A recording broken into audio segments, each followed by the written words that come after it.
es un honor para nosotros que presidas esta ponencia.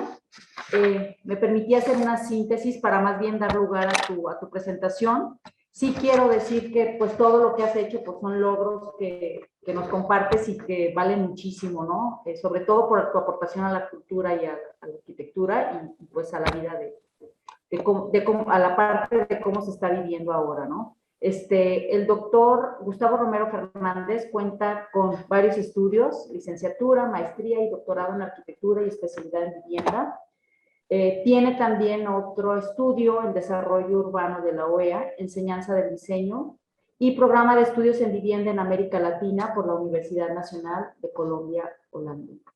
En el campo de la docencia se ha desempeñado como profesor titular de la licenciatura en la Facultad de la UNAM, bueno, desde 1967 a la fecha, como profesor en la especialización de vivienda y maestrías de arquitectura y urbanismo en la Facultad de Arquitectura también de la UNAM, desde 1976.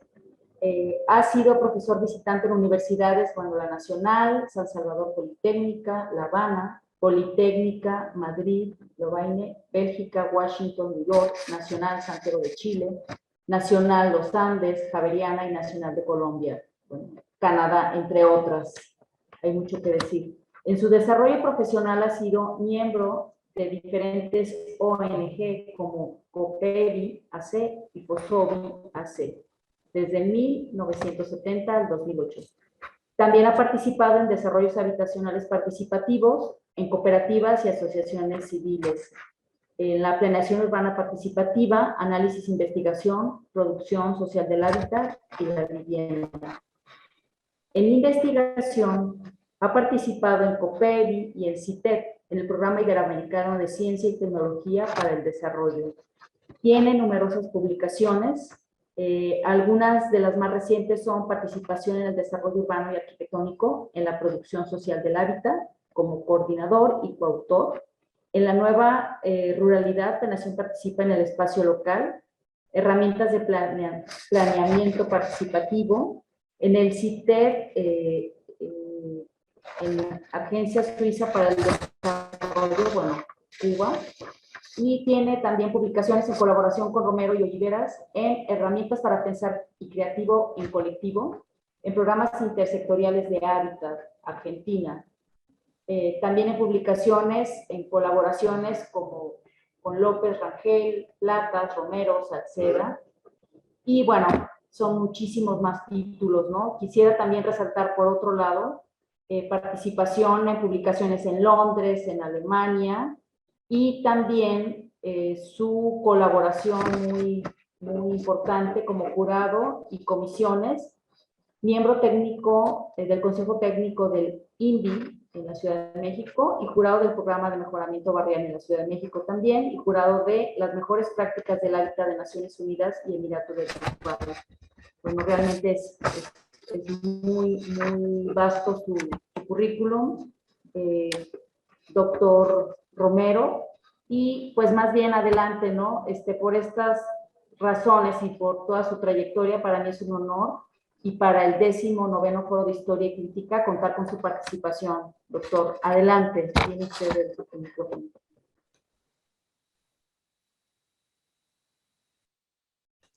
Está en silencio, doctor.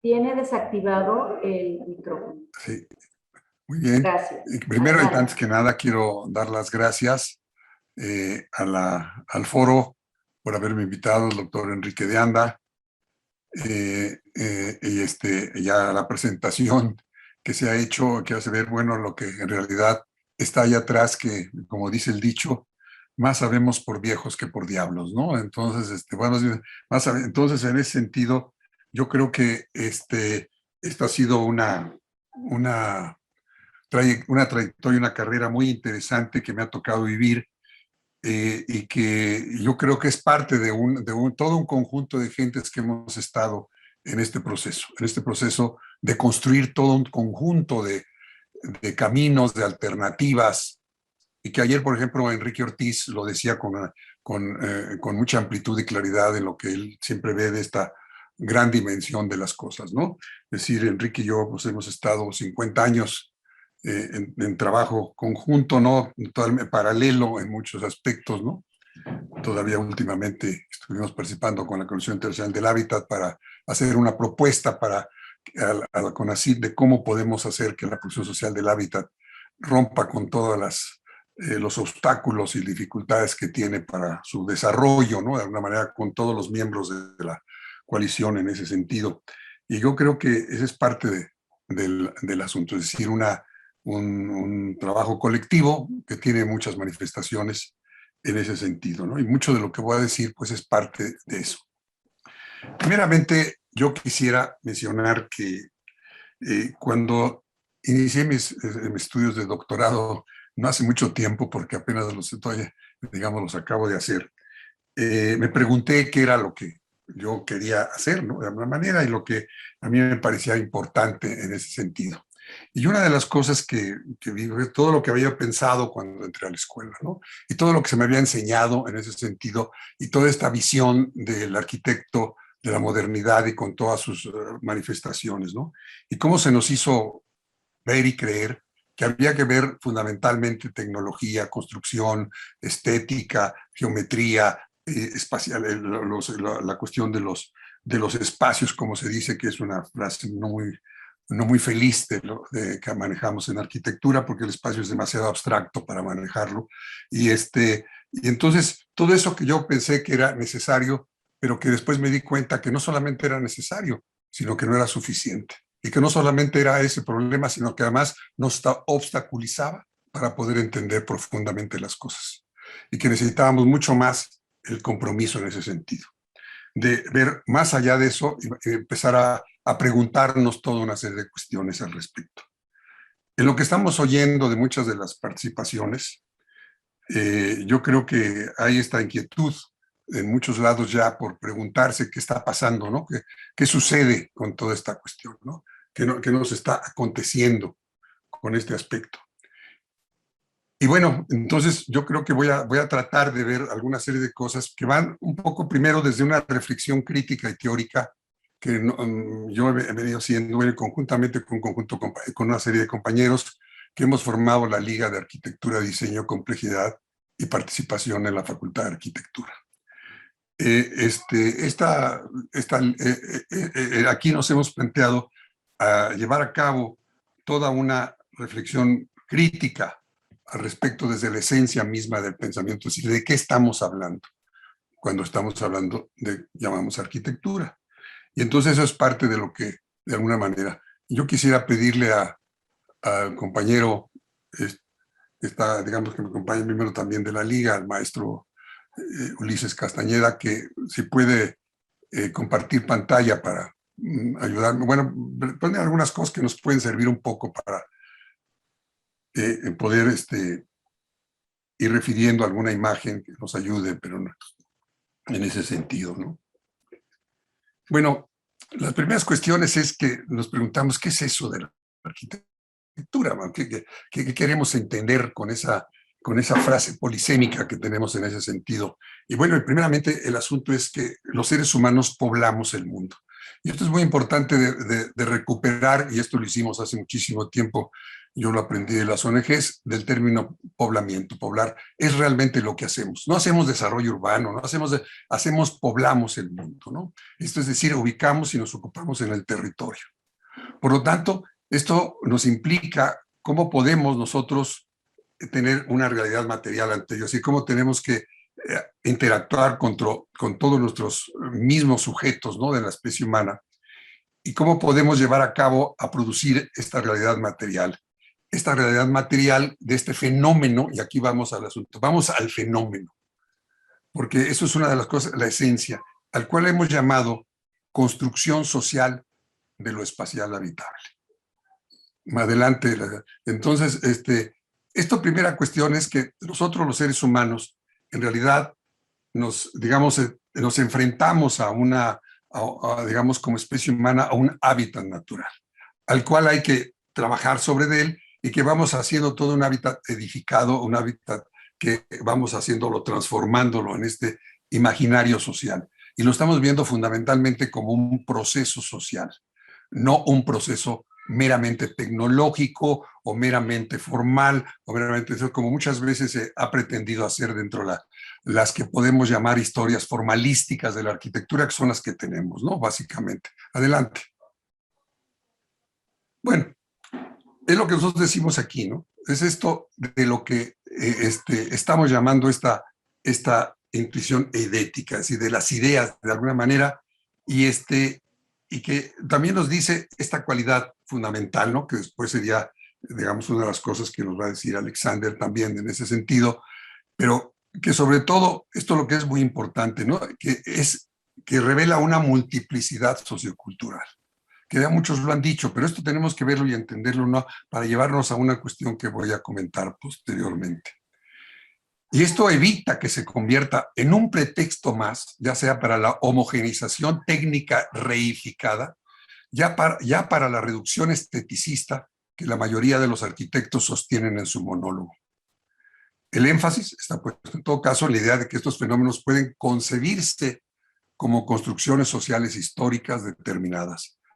Por lo tanto, resaltamos su condición esencialmente social histórica y tratamos de evitar una concepción de lo espacial, lo formal y lo estético como entelequias independientes del habitar, que insisten de manera separada del mundo social e histórico y tal como lo percibe la concepción dominante de arquitectura. Se habla de arquitectura como si fuera una religión, como si fuera algo vivo, como si tuviera categorías universales, como si fuera algo por arriba de nosotros mismos, ¿no? Esto ha sido una ideología que ha estado muy transmitida en el mundo de la arquitectura. Adelante.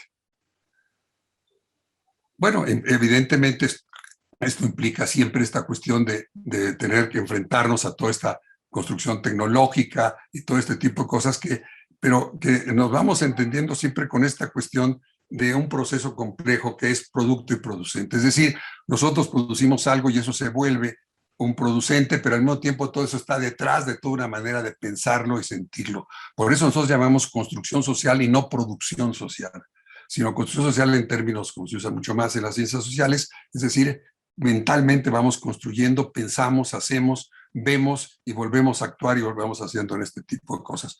Y este es el fenómeno real realmente que es el que englobaría lo que llamamos lo urbano y lo arquitectónico. Adelante. Bueno, ya lo he comentado yo un poco, sí, la arquitectura es una palabra polisémica en la cual pues muchas veces no sabemos de qué estamos haciendo y además lo más grave, nos oculta el fenómeno que realmente se refiere, que es la construcción social de lo espacial habitable. Inclusive, muchas veces cuando hablamos de la arquitectura, no sabemos si hablamos de la arquitectura que se construye, de la arquitectura que está hecha o de la arquitectura que se enseña. Y a veces las mezclamos sin ninguna consideración y sin ningún rigor. Y esto evidentemente crea confusiones. Muchos de mis alumnos lo han dicho y a mí mismo me sufrió decir, yo sufrí mucho en la carrera por todo ese tipo de cosas que nos decían de alguna forma, ¿no? De las barbaridades que nos decían. En el primer año yo entré y nos pidieron el primer día hacer un proyecto tipo para una familia tipo en un lugar tipo. No enloquecimos porque no entendimos. Era totalmente ininteligible esa situación, ¿no? Pero evidentemente, por fortuna, no acabamos a captar esa situación. Pero eso da mientes de toda esa situación de lo que fuimos. Y evidentemente toda esta formación, toda esta ideología que se va creando de la idea de la arquitectura y de lo que somos los arquitectos, está muy presente en algunas formas de lo que vamos a ver. Adelante. Bueno, la primera cuestión que yo planteo es que no existe la arquitectura. Existen las arquitecturas. Hay muy diversas formas de resolver el hábitat material en las condiciones del todo social y que de acuerdo a plurales tiempos, espacios, territorios y geografías se va dando. Es decir, pero además porque las condiciones de producción de esas arquitecturas no son iguales. Tienen lógicas de todo tipo diferentes. Y los arquitectos en general aprendemos solamente la lógica del mundo occidental moderno, que pues vamos a ver cómo se construyó ideológicamente toda esa cuestión, no solamente como se hace casi siempre en la arquitectura, sino en los arquitectos, porque parece que nunca los cuestionamos, ¿eh? Siempre aparecen como que buscándole el vellocino de oro o algunas otras cosas para tratar de encontrar la manera de cómo hacer arquitectura, ¿no? Muchas veces sin comprometerse, ¿no? Sin comprometerse me refiero social y políticamente. Entonces bueno, adelante. Evidentemente, lo sabemos todos y hay toda una dimensión simbólica en la mantención del hábitat. Esto es una cosa muy fuerte, muy importante, y por eso la arquitectura es un hecho tan importante, porque además vivimos en ella, ¿no? Y eso hace que todo mundo sabe de arquitectura. Es otra primera cuestión. Todo mundo sabe que habita. Los que no, algunos, los bosquimanos posiblemente no, pero de alguna forma todos los seres humanos saben de arquitectura. ¿Cómo la saben? Para ellos, como a ellos se les interesa, ¿no? Y muchas veces lo tienen muy claro y es muy variable, terriblemente variable, ¿no? Y para decirlo en términos prácticos, digamos, cada clase social en México concibe las cosas totalmente diferentes, y los grupos sociales y regionalmente no conciben lo mismo, ¿no? Y entre ellos también podríamos decir, no conciben al arquitecto igualmente, tampoco lo conciben. Uno no sabe ni quién es ese señor, ¿no? Raro, que dice unas cosas raras y además hace cosas raras, ¿no? De una manera, hasta aquellos que de alguna manera que son el ideal de los arquitectos, encontrarse un señor que les diga, haga usted lo que usted quiera, como quiera y cuando quiera, ¿no? Así, y con el costo que quiera. Pero eso realmente es sumamente raro, ¿no? Bueno, adelante. Bueno, estas arquitecturas que podemos encontrar, hay muchas, pero fundamentalmente, ¿cuáles son? La gran arquitectura. Es esta que todos conocemos, aquí está escrito, pero es exactamente esta. Sí, es una que cumple muchas funciones, así ha sido de los grandes poderes del dinero, pero además que también es un instrumento de colonización y control ideológico de las mayorías oprimidas, ¿no? Imaginemos solamente lo que tenía el pueblo cuando llegaba a Teotihuacán, pues quedaba aplastado, ¿no? Después de esa dimensión de las situaciones. Bueno, igual pasa quien ve estos edificios de Nueva York o ve a Dubái, ¿no? De alguna manera que yo tuve la oportunidad de conocer y de darme cuenta que es una especie de Dallas en el desierto, ¿no? Es una serie de errores tan impresionantes que uno no lo puede creer, ¿no? Que se hayan hecho ese tipo de cosas. Bueno, y entonces, como digo, obedece más al poder que a la necesidad de habitar. Eso es cierto, sí, sirven, a veces hasta sirven para habitar, ¿no? Bueno, o son poco habitables, ¿no? Y por lo tanto, al momento de haber habitabilidad, pues entonces ya no tienen problemas o diferencias de percepciones de la habitabilidad, ¿no?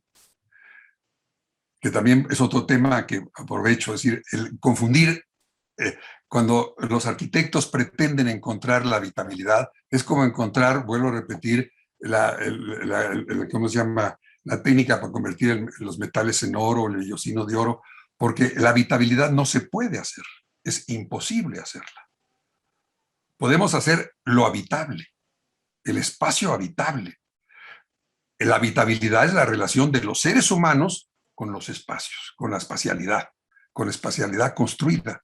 Y además todo el entorno. Entonces, todo eso, de alguna manera, solamente sucede en el momento de habitarse.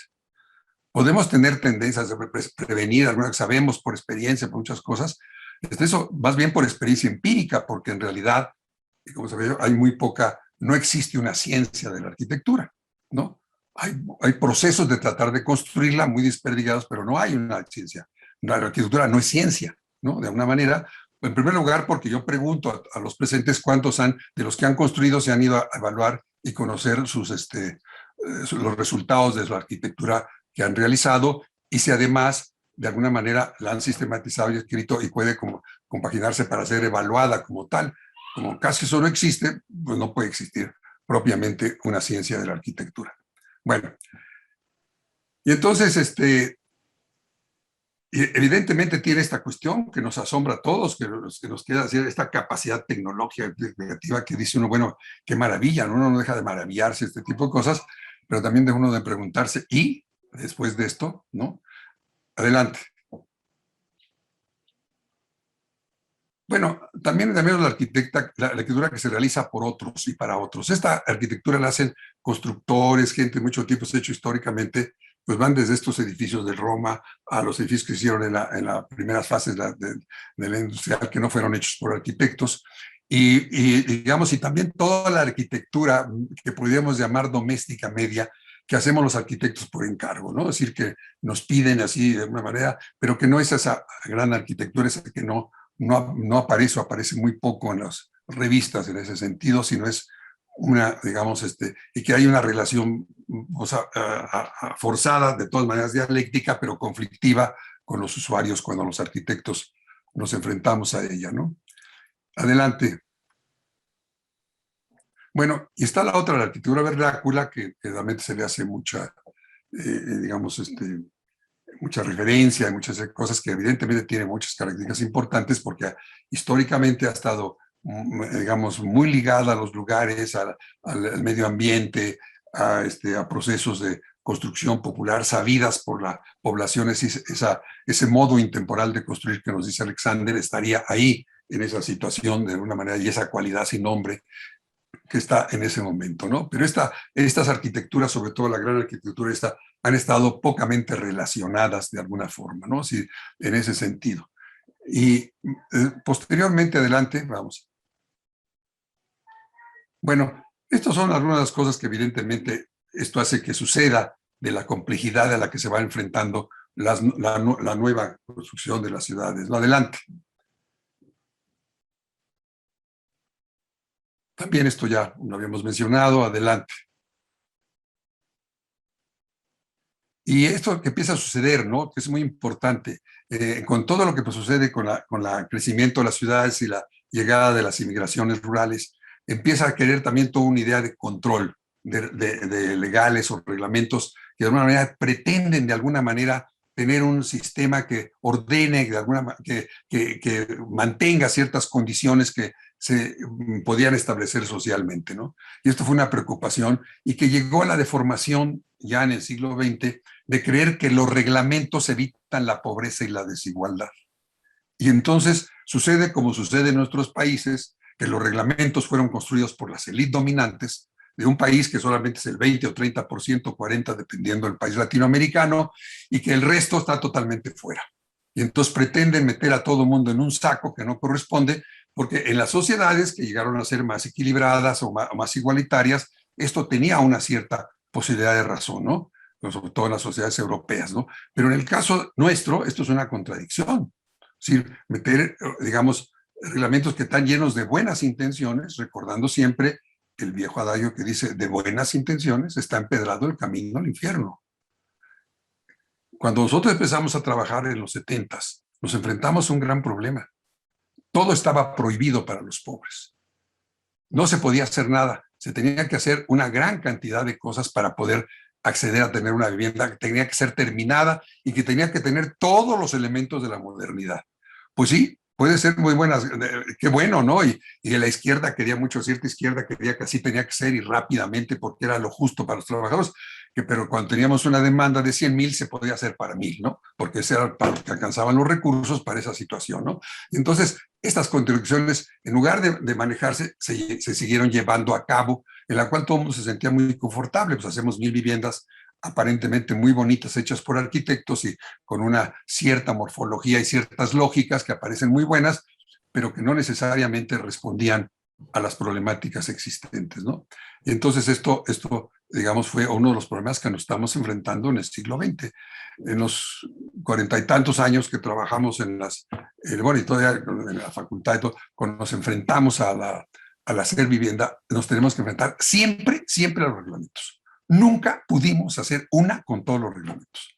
Tuvimos que pelearlos con los reglamentos, logramos cambios, logramos cosas, en una serie de cuestiones de todo tipo que yo podía contar de alguna manera en ese sentido. En el primer trabajo que me tocó en Copevi, Enrique me dijo, mira, hay esta situación, ¿te interesa? Eso fue todavía me acuerdo de la colonia Puente Colorado, en la zona acá digamos, de los altos de la colonia Molinos y toda esa parte, y fui a ver un terreno de alguna forma, y era un terreno en pendiente. Primero observé a la gente, entonces primero yo quise hacer una cosa como arquitecto, unas estructuras ahí en la galería. Luego me di cuenta que estaba yo realmente muy mal, ¿no? Entonces empecé a ver lo que la gente hacía, la arquitectura de a pie, la arquitectura de a poquito. y había un terreno que habían propuesto unas madres de vanguardia, las madres del Seguro Social, y era un terreno para hacer un desarrollo. Cuando empezamos a proponer el desarrollo, vimos la imposibilidad de hacerlo, la imposibilidad. No se podía hacer de alguna manera, porque eran 120 trámites para hacer un desarrollo urbano, para las reglas de construcción no se podía. Fue la primera vez yo pude diseñar, por ejemplo, una vivienda que no tuviera baños, porque había algo que se podía hacer de alguna manera en ese tipo de cosas, ¿no? Entonces me costó mucho trabajo y lo pude hacer de alguna forma. Pero tuvo que ver también una cosa que no contó, que no contó ayer Enrique. Cuando estábamos, ¿cómo se llama?, haciendo Palo Alto, tampoco se podía por eso.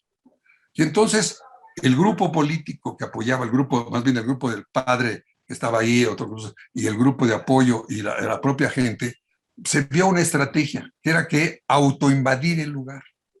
Cuando se autoinvade el lugar, el problema ya no es solamente, el problema también es de la ciudad, entonces hay que resolverlo. Ya no es de que no tengo que pedir permiso, ¿no? Por eso surgió la primera ley que yo propuse del desarrollo urbano, que es más vale pedir perdón que pedir permiso. Entonces, se hizo ahí, entonces ya con ese proceso se pudo negociar. Para el otro caso también estuvimos a punto, por eso yo también diseñé una vivienda de invasión, en el otro caso también diseñamos una vivienda de invasión, pero los arquitectos no se nos ocurría andar haciendo viviendas para invasión, eso es una decisión política. Cuando aparece la decisión política, entonces nos podemos ayudar a hacer ese tipo de cosas, pero no es una propuesta de los arquitectos, ¿no? Y además eso se hace mucho con las capacidades de la gente. Bueno, entonces, adelante.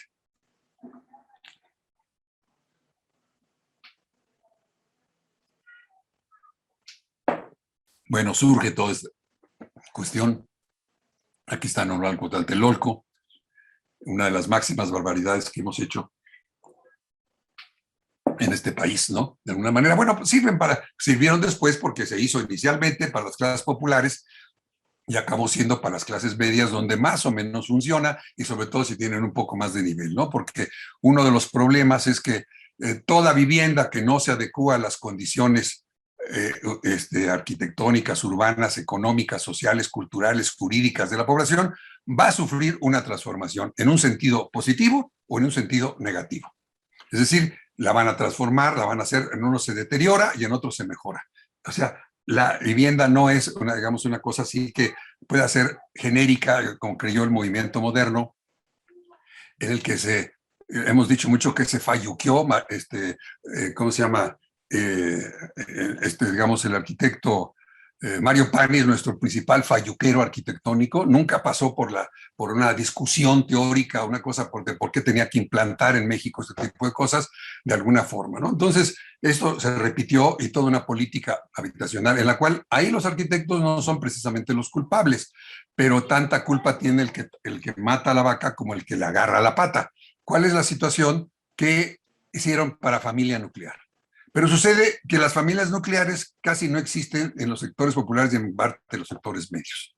Las familias en México viven en una espacialidad económica, social, amistosa, que es muy necesaria para ellos. Y cuando hicieron estas cosas y la gente se sacaba una vivienda de estas, pues lo que hacían era romperle sus tejidos sociales, sus relaciones sociales, sus posiciones económicas. El Infonavit, el 75%, el 70% de la vivienda de grupos de bajo ingreso que se dieron entre el 72 y el 92, vendió la vivienda. ¿Y qué hizo? Se fue a comprar un terrenito a una colonia popular. Y yo les pregunto a mis compañeros arquitectos, ¿se han preguntado qué sucede con eso? ¿Saben qué? No les importa, no les interesa, eso no es su problema. Entonces, esa es una de las cosas por qué se siguieron haciendo tantas de estas cosas que no tenían mucho cabida más que para ciertos sectores sociales. Hay, claro, en sectores sociales esto funciona muy bien, como Villa Olímpica, que es un ejemplo de clase media alta y que funciona bien, ¿no? De alguna manera, por toda una serie de razones que lo explican, ¿no? De alguna forma, ¿no? Y es decir, las arquitecturas no sirven para todo, ¿no? Entonces, ese es un punto fundamental. Todo porque el pensamiento socialista, mecanicista, ingenuo del movimiento moderno se implantó y entonces, pero además esto generó otro tema que ahorita voy a entrar muy rápidamente, es decir, la ideología arquitectónica. Los arquitectos modernos, ya lo dijo, empezó a decir Manuel Martín, decir, aunque él decía desde el Renacimiento, en realidad con Le École de Beaux-Arts es cuando realmente se configura la idea del arquitecto moderno, que lo seguimos haciendo casi igual exactamente ahora, con el perdón de las escuelas de arquitectura, con poquitos cambios para acá, para allá, para otro, para acá, pero en realidad la esencia sigue siendo esa. Es decir, el arquitecto para las grandes arquitecturas, el arquitecto para el poder y el dinero. Ese es el arquitecto que se hace en las escuelas, independientemente muchas veces de los currículums que están llenos de materiales materias de otro tipo, porque finalmente el currículum oculto en las escuelas de arquitectura es el valor del diseño, el valor de este diseño moderno, digamos, muy espectacular, ya sea posmoderno o minimalista, o todas las corrientes que puedan, de constructivista que pueda haber en ese sentido, y de alguna manera, eso sí, digamos, en ese aspecto, están de alguna manera metidos en esta ideología arquitectónica, es decir, en una arquitectura que se produce por el especialista de la arquitectura, que es el arquitecto, que es el que parte de que él es el que sabe lo que hay que hacer.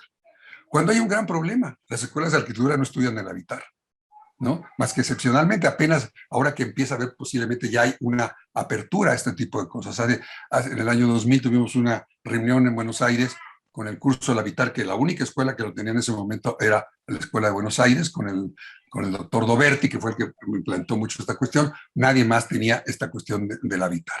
Bueno, los arquitectos aprenden empíricamente el habitar, pero empíricamente el de la clase dominante. Ese es el que aprenden. Y ese es el que tratan de implantar cuando tratan de trabajar con otros sectores sociales. Por eso, los arquitectos se enfrentan a una contradicción en esta ideología. Son entrenados a la gran arquitectura, pero les meten un discurso social. Ah, vamos a trabajar con los pobres, vamos a trabajar con las masas. No, pues es que no se puede. Con las lógicas con las que se hace una producción de arquitectura, no se puede hacer la otra producción de arquitectura. Son totalmente diferentes. Las lógicas de construir, las lógicas de tiempo, las lógicas de costo, las lógicas de la espacialidad, de la forma, son totalmente diferentes. Cuando la compañera anteriormente decía que los arquitectos sabemos cómo son las cosas menos costosas, pues que me lo demuestren, porque no es cierto. No es cierto. Se quejaron en Estados Unidos que nunca le damos al costo. Cantidad de gente que yo conozco, y inclusive a mí a ciertas obras, la gente se ha quejado porque no le damos ni al costo ni al tiempo, ¿no? De algunas maneras, ¿no? Aparte porque aquí somos muy empíricos, ese tipo de cosas, y en ese tipo de cosas. Y no es cierto que sepamos hacer posiblemente en una construcción legal, con todas las formas, con constructoras y todo, y muy organizados, posiblemente seamos menos costosos, ¿no? Pero no siempre.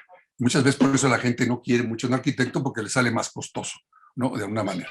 Porque además el costo no está en la construcción principalmente, el costo está en el proceso, está muchas veces, por ejemplo, en la Ciudad de México se paga el 30% de los costos para indirectos, ¿no? Entonces, todo varía, ¿no? Entonces, no saber cuáles son los costos hace que los arquitectos creamos cosas que no son. La otra cosa es la enajenación tecnológica, sobre todo para la vivienda. Todas las propuestas tecnológicas que se han hecho no han resultado. Sigue siendo mucho más barato en México construir en la forma tradicional de muros de carga, ahora tipos de losas más o menos sencillas y todo ese tipo de cosas, es lo más adecuado. O sea, la tecnología no ha avanzado ahí, sirve para las constructoras grandes, sirve para las grandes obras, ahí sí tiene toda una lógica, pero no en el otro. Bueno, entonces esa es la otra arquitectura.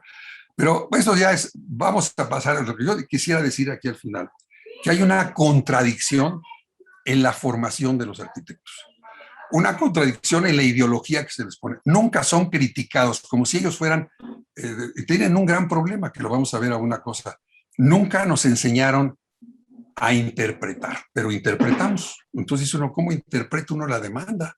Si no te enseñan, ¿no? Entonces, ¿qué es lo que nosotros interpretamos? Una ideología que se nos dio de soluciones, ¿no? Que ya están ahí, y en las cuales lo que hacemos es hacer juegos estéticos para allá a uno y otro lado, ¿no? De alguna manera, ¿no? Entonces, ese es uno de los problemas. Claro que ahí estoy haciendo una cierta crítica de las corrientes dominantes, no porque sean hay muchos otros tipos, hay gente que hace otras cosas de otra manera, pero dominantemente en las escuelas de arquitectura, y se los puedo mostrar, está planteado en eso. He visto, por ejemplo, en mi propia escuela, en los concursos anuales, en que todos siguen haciendo la organización espacial de la supermanzana del movimiento moderno, que es increíblemente costosa, ineficaz y poco social, ¿no? Nunca han leído muchas, el problema es otra cosa, que no leen las otras cosas, no conocen otras corrientes de otro tipo, críticas de todo ese tipo de cosas, ¿no? Y entonces siguen emulando todo ese tipo de cuestiones, ¿no? Entonces, no hay manera, bueno, ese es un problema que tenemos en la enseñanza, a la cual yo estoy dedicado y que me preocupa especialmente en ese sentido. Pero vamos al otro punto, digamos, el importante también, porque para el orden del tiempo, que es el poblamiento popular, la nueva arquitectura, digamos, del siglo XX. ¿Qué sucede en el siglo XX? En América Latina van a llegar grandes masas, pero a diferencia de Europa, no tiene las condiciones de homogeneidad social. Y entonces esto rompe con todas las estructuras de posibilidad de actuar, de responder a esto. Pero estas gentes, además, llegan a un lugar donde todo les es extraño. La cultura, la manera de ser, los valores, la cosa. Y entonces se enfrentan a su problema de cómo habitar. Y entonces, cuando se saturan los inquilinos del centro, empieza a presionar ahí a ver qué hacer, ¿no? De alguna manera. Y empiezan a surgir ofertas que no las crean las gentes. El poblamiento popular no hace los barrios, no hace las colonias. Esas las hacen unos promotores de muchos tipos. Inicialmente en México les dijeron las promotoras, las mismas promotoras privadas tenían sus promotoras irregulares para hacer por detrás del agua, como se hizo en el Zahualcóyotl, con 120,000 lotes que los hicieron digamos, la fraccionadora de la familia heredera de la esposa de Porfirio Díaz, Carmen Romero, una cosa así se llamaba, que era la que tenía propiedad de esos lotes. Entonces los hicieron ahí y se siguió haciendo. Nosotros encontramos muchísimas fraccionadoras y los investigadores que tenían sus grupos irregulares, ilegales, para poder hacer esa. Y además estaban los vendedores también de tierras, que lo hacían por interpósita persona, y los ejidatarios y los comuneros, a los cuales no les invaden 1 metro cuadrado de terreno porque sacan a balazos a la gente. Y después dicen que los invadieron, que eso es otro asunto, porque también hay que conocer los fenómenos. Entonces, el trazo es, la gente lo que compra es fundamentalmente el terreno. Entonces se enfrentaron a esto. Para ellos fue un golpe terrible tener que enfrentarse a todo este tipo de cosas. Venían con otros patrones de vida. Todavía tenían los patrones de tener animalitos en las casas, que muchos los teníamos. Yo en mi casa de mis padres hasta los años 60 tuvimos animales en las calles, éramos clase media y todo tipo de cosas. Bueno, eso también lo hicieron las gentes, tenían sus animales en esa situación, ¿no? Bueno, y entonces toda esta cuestión se dio en este aspecto, y entonces para ellos fue un enfrentamiento muy fuerte. Hubo también, y estos casos se presentan como los de invasión, pero los de invasión son los menores, el 5% o 3% es la invasión. Los demás son compras irregulares de terreno, fundamentalmente. Pero además otra cosa, los más pobres no los hacen esto. Esto lo hace, este poblamiento lo hace el sector fundamentalmente entre 4 y 7 deciles. Es el que hace este poblamiento popular. Es decir, los que tienen más recursos de los de menos recursos, pero no son los más pobres. Los más pobres les rentan cuartos a esto, a veces rentan suelo, que es la forma más precaria, ¿no? De alguna manera, o invaden, que son casos muy raros porque se requiere. Bueno, entonces todos estos grupos van a hacer todo un proceso al que empezaron a mal llamar autoconstrucción. Porque en primer lugar en México, en las ciudades y en el momento de la oferta de trabajo, la mayor parte de la gente no autoconstruyó más que un pequeño porcentaje de su casa. Lo hicieron, como ellos los decían muy bien, yo autoconstruí con mi albañil. Esa es mi verdadera autoconstrucción. Entonces ahí estaba la situación de cómo se hizo esa autoconstrucción, y esa es la confusión que es eso, ¿no? Bueno, entonces en ese tema nos llegamos al último punto, que es el que... Es decir, ¿qué hacíamos los arquitectos? Lo que nos habían dicho en la escuela que no servía para estas cosas, era contradictorio. ¿Cómo podíamos entender esta cuestión? Y esto empezó a darse desde los 50, 60, primero con el Team 10, especialmente Giancarlo Di Carlo, y algunas de las experiencias de la pareja esta de Smithson y todo este tipo de cosas, como el ejercicio que hicieron del Pad Design y Giancarlo Di Carlo en Italia. Y fundamentalmente, sobre todo, surgió cuando vienen una serie de propuestas que tienen una teoría, una metodología, y van a presentar una acción en este aspecto. Paralelamente, yo me voy a referir a ellos, a todas las propuestas de los metodologistas, como fueron llamados. Todos estos que trataron de meter los sistemas numéricos, digamos, la teoría del sistema, la teoría digamos, varias de las teorías que trataban con matemáticas y todo, tratar de diseñar, de hacer más óptimo y a otras de las ciencias sociales para encontrar. Esas no tuvieron mucha salida, ¿no? Persisten algunas cosas en los Estados Unidos, aquí en México no. Por ejemplo, los especialistas en programación. Bueno, pero entonces surgió la otra, es decir, preguntarse qué pasaba. Entonces, ¿cómo poder abordar esta cuestión? Y surge entonces, digamos, toda esta situación, esto ya lo dije, vamos adelante para ver la otra de alguna manera. Entonces, lo que va a suceder es que, digamos, lo que va a suceder es que vamos a tener entonces la necesidad de preguntarnos caminos más sólidos, más importantes. Y entonces surge también Christopher Alexander, que hace toda una referencia compleja, diversa, metida a la antropología, digamos, a hacer una visión mucho más profunda de cómo sería el habitar, cómo ha sido el habitar, y lleva toda esta cuestión del lenguaje de patrones, de identificar la teoría de los patrones, que sigue siendo uno de los puntos fundamentales de ahora, es decir, los patrones, la relación entre patrones de espacio y patrones de actividad, sigue siendo el gran tema de conocimiento para la arquitectura. No conocemos casi nada de eso, no sabemos qué pasa mucho. Hay poca investigación, hay mucha empiria, sí, pero no necesariamente cierta solidez de lo que pasa con los edificios, ¿no? ¿Qué pasa sobre todo adentro con ellos, con los edificios, ¿no? Y entonces, esta situación, ¿cómo se llama? Llevó a decir, bueno, tenemos que hacer una reflexión más crítica.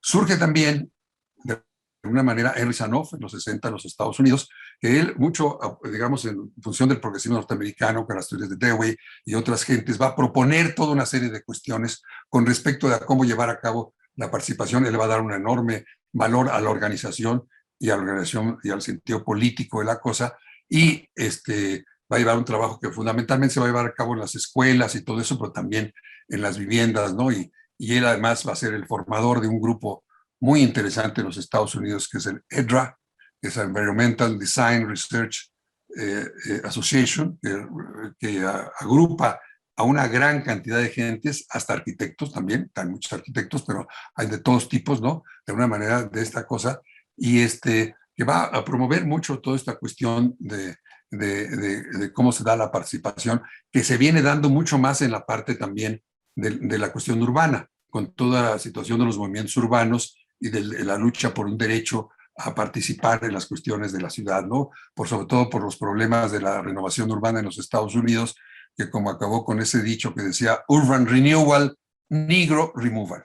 En México podría ser Urban Renewal, Poor Removal, ¿no? Entonces, más o menos esa sería la cuestión de esta situación. Bueno, entonces viene toda esta proposición y vienen a surgir otras gentes que ya lo había mencionado. Nosotros hicimos la investigación, esta investigación que se publicó del CITED, en que llevamos a cabo, investigamos que en América Latina, cuáles teorías, métodos y obras, digamos, había acción, se había hecho en América Latina de esto. Y encontramos solamente 4 que tuvieran estas características. Hay mucha gente que ha hecho diseño participativo, que yo le llamo volitivo, es decir, con ganas lo hacen, lo más o menos, pero desgraciadamente muchos de ellos con acciones interesantes no han sistematizado, no nos han dicho cómo hicieron el proceso de diseño. Muchos nos hablaron del proceso de organización, que después llevó mucho a lo que Enrique hemos planteado de la producción social del hábitat, que es el aspecto fundamental, es decir, de cómo se produce socialmente el hábitat y cómo se podría producir socialmente el hábitat, ¿no? Que sería esta cuestión, ¿no? Entonces, este aspecto estuvo ahí presente de cómo poder hacer. Y entonces, lo que hicimos nosotros en esa investigación, nos surgieron precisamente estos, Habraken, Alexander, Michael Pyatt y Hanover, con los que nosotros trabajamos aquí con el autogobierno en el 75-76 y desarrolló todas estas cosas de la generación de opciones. Y Rodolfo Livingston, que va a tener también un impacto muy importante, el caso de Cuba, donde el 25% de los arquitectos se dedican a arquitectos de la comunidad, y tiene una serie de cosas, ¿no? Y bueno, y entonces esto nos lleva a toda esta situación de cómo poder dar respuesta a esta problemática, en el sentido que los saberes que tenemos los arquitectos puedan ser utilizados con los saberes las características, las situaciones de la gente, ¿no? En primer lugar. Entonces, por eso surge todo esto del diseño participativo y cada uno va a plantearse, sobre todo, digamos, tanto Alexander como Michael Payatok de Hannover van a partir de una crítica social, vamos a partir inclusive con el proceso de autogobierno, una crítica a la manera como se estaba produciendo la sociedad, el hábitat. Y por lo tanto, a partir de eso también vienen toda una serie vienen posiciones de alguna manera políticas, ideológicas, de cómo abordar el proceso de diseño. Es decir, los arquitectos tienen que diseñar con los demás, ¿no? Tienen que dialogar con los demás, ¿no? En el caso de Houbraken, él no lo dice con toda claridad, pero lo da por un sentido de que puede o puede no hacerse con participación, pero sobre todo la decisión del soporte y las unidades deberían estar en procesos, y así lo hemos hecho nosotros en México, de alguna forma en ese sentido, ¿no? Entonces, esa es una de las cuestiones que están, bueno, entonces así lo vamos a plantearse esta cuestión, pero no son los únicos, también está Lucian Kroll, pero Lucian Kroll es una derivación de Houbraken desde su propio camino, muy interesante, que lo va a llevar a tener todo un proceso muy rico que lo lleva a la cuestión de la ecología y que ¿cómo se llama? Y el planteamiento de muchos desarrollos de ese tipo muy, muy ricos, ¿no? Yo tuve oportunidad, me regaló su último libro que se llama Todo es paisaje, ¿no? De una manera muy interesante que integra todas estas cuestiones y de los casos muy sensacionales, pero todos ellos, digamos, y también Christopher Day, que es un inglés que también hace lo de Consensus Design, y al mismo tiempo también Marianne Enet en América, estuvimos juntos, hicimos muchas cosas en América Latina, ha venido trabajando en toda una evolución de presentar todo un sistema desde el inicio, la evolución, digamos, la evaluación y toda la dimensión interactoral, multiescalar y todo de la producción social del hábitat articulada con el diseño participativo. Entonces, toda esta situación va a estar presente en este punto. Y esto es una de las cosas que, entonces, ¿cómo podemos hacerlo? Es decir, ¿cómo hacerlo? Y esto implica una primera cuestión, poner en crítica el hecho que de los arquitectos saben cómo interpretar. Pues eso, algunos lo aprenden en la práctica, bien y mal, ¿no? Y otros no lo aprenden mucho, ¿no? Inclusive muchos de los arquitectos de autor, como decía alguien, arquitecto de autor como autista, ¿no? De alguna manera, y entonces todo ese tipo de cosas no darían esta cuestión de este aspecto, ¿no? Entonces encontramos esa cuestión, pero sobre todo también que era necesario aprender la tecnología, la espacialidad, ¿no? La organización espacial, ¿no?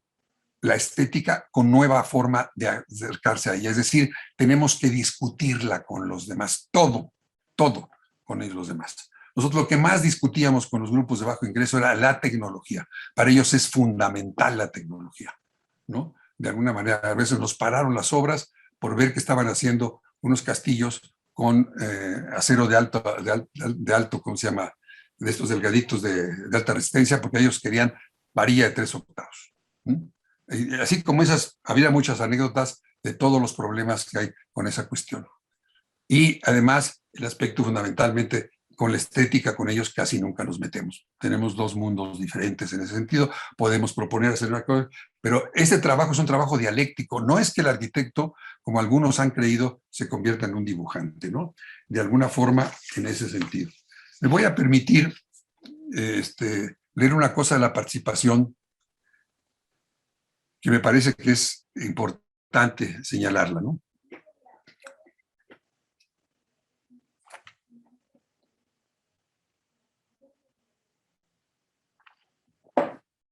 La participación no es nada más, como algunos ingenuos o malintencionados o ingenuos con malas intenciones creen, una cuestión de buena fe o de estar todos concurriendo o de asistencialismo o de buena voluntad.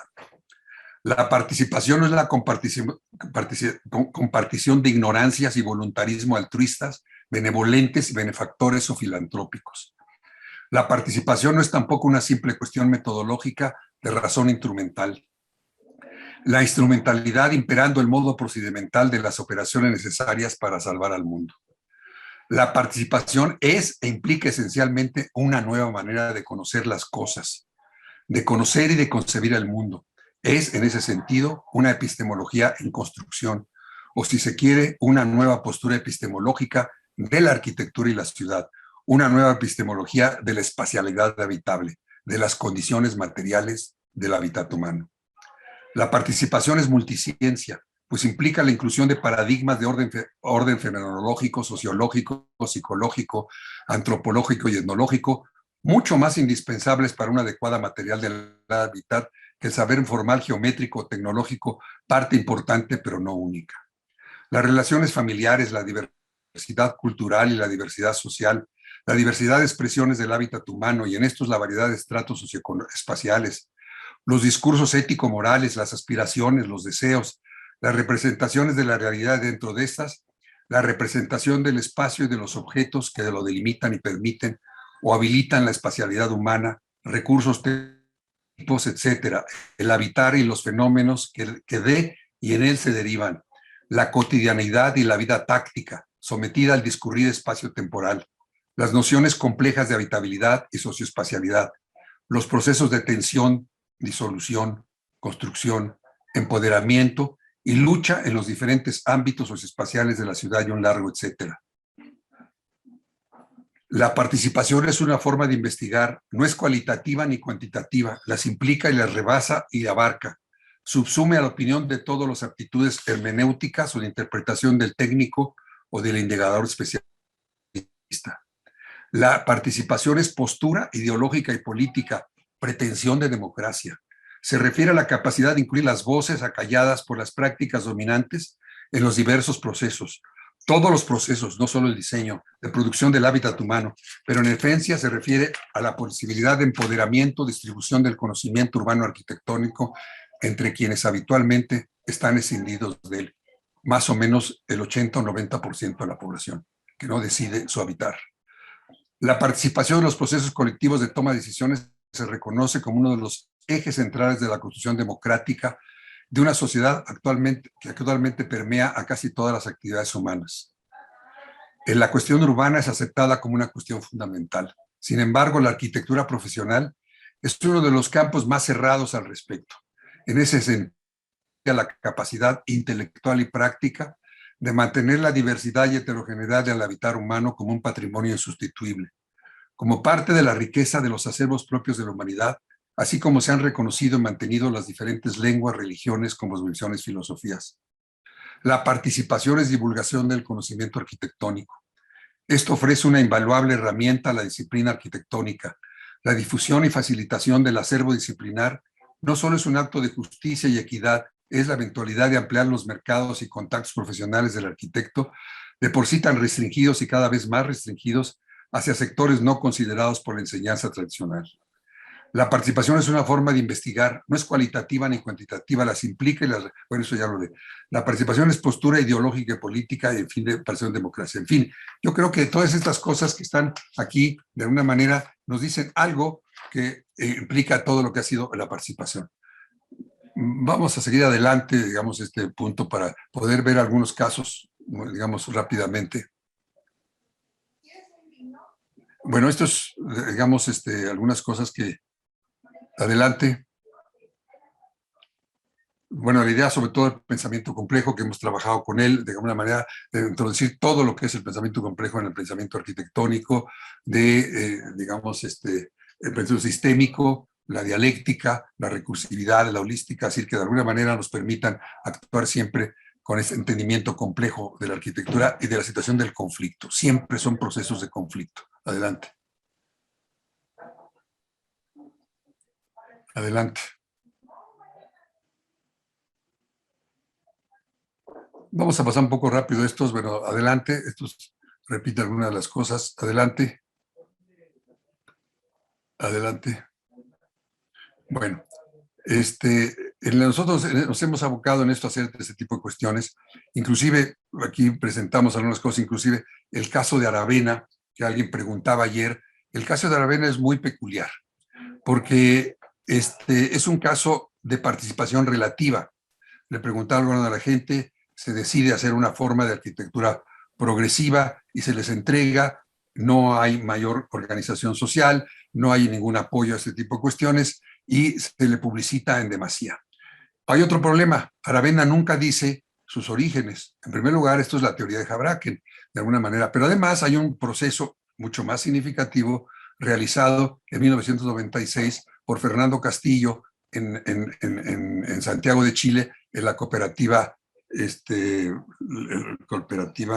La Colmena, creo que es La Colmena, una cosa así, y es extraordinario, es la misma idea, mucho más hecha con la gente, por la gente, con habitable, que la gente se apropia de ella al mismo tiempo, ¿no? Entonces, esta es una situación muy clara, pero además nosotros en el año 76, ayer lo dijo Enrique, hicimos la cooperativa Guerrero, hicimos la cooperativa Subir en el 74 con las mismas ideas, es decir, de crecimiento progresivo y todo eso sí, se hicieron ahí, que inclusive fueron llevadas a cabo a la presentación en el año 88 del Año Internacional de la Vivienda de los Sin Techo en Berlín.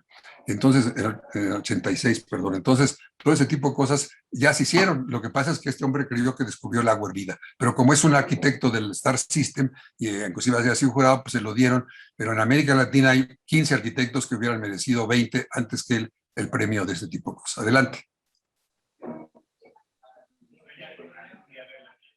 Bueno, adelante. Bueno, todo eso es muy importante también, todas esas cosas del diseño urbano es muy importante. Todo este criterio que ahorita no tendríamos tiempo de ver, de las densidades, sobre todo esta gran discusión de las densidades, ¿no?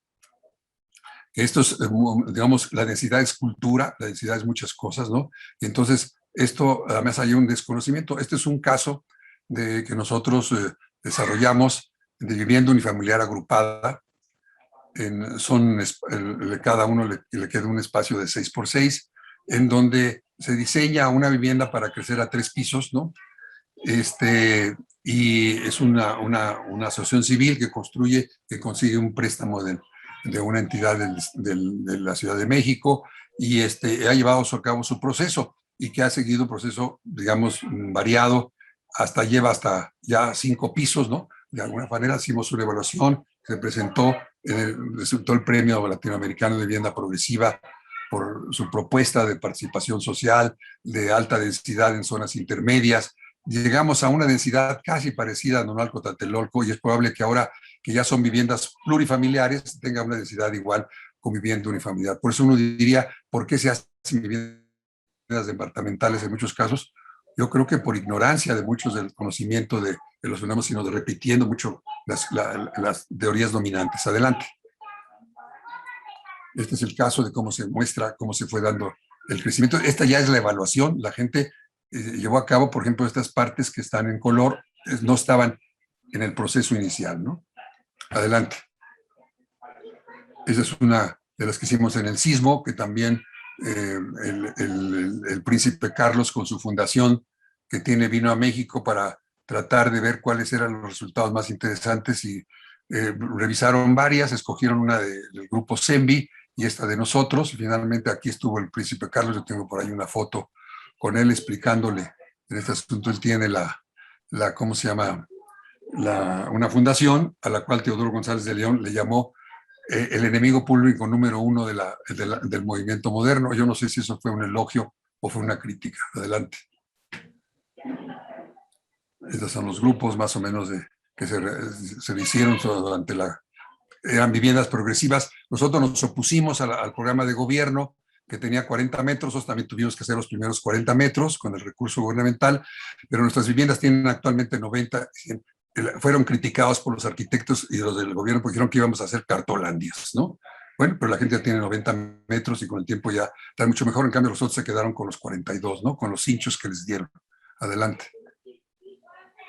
Bueno, aquí vemos las diferencias de lo que es trabajar con diseño tradicional, el diseño, las diferencias de la complejidad, del manejo de la propuesta integrada, de los problemas integrales, de cómo se trabaja, de cómo se van tomando las decisiones, de cómo es un proceso dinámico, es transdisciplinar. Y aquí queremos decir una cosa muy importante, que yo oigo mucho decir que la multidisciplina y la interdisciplina, esas no son soluciones muy buenas, ¿eh?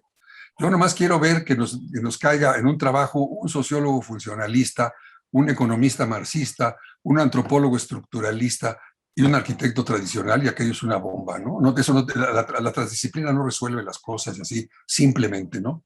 Por eso hablamos de la transdisciplina. Aquellos que dentro de su disciplina son capaces ya de poder dialogar con las otras disciplinas, ¿no? De una manera de construcción en ese tipo de cosas, ¿no? Entonces, bueno, esa es una de las, bueno, están algunas de las cosas ahí, no tenemos mucho tiempo. Adelante.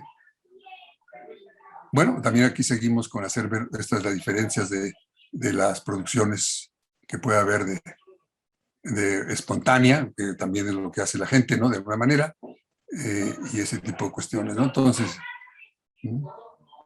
que por cierto, de las 38 millones de viviendas que hay en el país, 23 se han hecho por los grupos sociales, ¿no? En procesos de autoproducción. También hay, en esas hay como unos 2 millones, 1 millón de veces de clase media, ¿eh? También se ha hecho por autoproducción. Adelante. Adelante. Bueno, nosotros creamos una línea de investigación en la facultad con objeto de poder integrar el trabajo de todos los niveles, ¿no? De licenciatura, maestría, posgrado, especialidades, y tenemos alumnos de todos trabajamos conjuntamente, los vamos llevando en un trabajo que se suma, se subsume, se escalan los procesos, se utilizan las tesis de unos y otros, pero además se sistematizan cosas que aprendimos en las ONGs. Se sistematiza y se publica, porque eso es muy importante, porque si no hablamos de lo que hacemos y no decimos cómo lo hacemos, pues no se transmite. Y gran cantidad de ideas en arquitectura muy interesantes que yo he visto de la arquitectura tradicional, que no se saben porque se quedaron en las manos de quien y cuando se murieron, se murieron. Adelante. Lo que habíamos visto ya de los asuntos de esta cuestión, ¿no? Aquí quiero decir de las ONGs, muy brevemente, en otro momento me han pedido, que las ONGs también fuimos unos lugares singulares que podían permitir esto, porque éramos organizaciones que teníamos un reconocimiento jurídico, que teníamos una posibilidad de dialogar, de hacer una serie de cosas, que éramos realmente multidisciplinarios, y después fuimos transdisciplinarios, nos vinculábamos con muchos grupos de alguna forma, y nacional e internacionalmente, fuimos críticos, nos invitaron a trabajar en el gobierno, a Enrique y a mí en el año 77, ¿no? Y logramos hacer muchas cosas, influimos mucho en las políticas de vivienda, en la creación del FONAPO, participamos mucho en la decisión de la creación del FONAPO, también en las políticas de la participación social en el urbanismo en el 93 en México, en la creación del programa de mejoramiento de vivienda del Distrito Federal, que lo diseñamos las ONGs gratis para el gobierno y que se lleva ya más de 270,000 acciones, muy deformado, como decía Enrique ya, pero en fin, y también participó mucho en juntos con muchos otros compañeros en las leyes de la producción social de vivienda, es decir, en un trabajo conjunto porque había institucionalidad, había una manera de poder trabajar dentro de ello, ¿no? Bueno, hay muchos trabajos en el mundo, hay el Participative Design en Estados Unidos, Community Architecture, el Affordable Housing, y ahora esos son las que más o menos están trabajando con una visión política, con una visión integral, con una visión de transformadora, en el que se pretende que la gente tenga conciencia, desarrollo de eso, muy articulado a procesos de producción social. Adelante.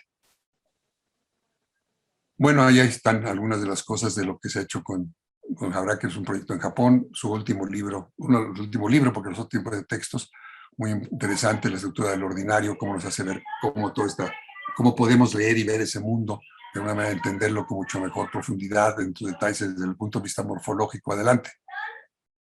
¿No? Bueno, ya conocido de los patrones de Alexander, adelante. El método de Livingstone, ¿no? Que muy conocido, ese tipo de cosas que se pudo dar en Cuba por esa posibilidad política. Adelante. El Lucian Kroll, con el desorden ordenado, ¿no? De la escuela la escuela ¿cómo se llama? De Louvain-la-Neuve, ¿cómo se llama? En Bélgica, que le valió que muchos años no lo dejaran, se ofendieron tanto los arquitectos que participó la gente que no lo dejaron ejercer un tiempo en Bélgica. Adelante. Hanno Weber y Michael Paeto, que hacen un gran trabajo. Bueno, Hanno ya no, pero Michael sigue en California, en San Francisco y en la Universidad de Oregon. Un profesor hace un gran trabajo de desarrollo de procesos de diseño participativo con una gran calidad arquitectónica por la facilidad que sirve con el affordable housing, porque muchas de estas casas llevan el 60, el 70, el 80% de subsidio, y después el resto se paga 40 años con interés. Entonces se pueden hacer obras de arquitectura con mucho más alcance que en el caso nuestro, ¿no? Además, porque las normas allá son muy exigentes. Adelante.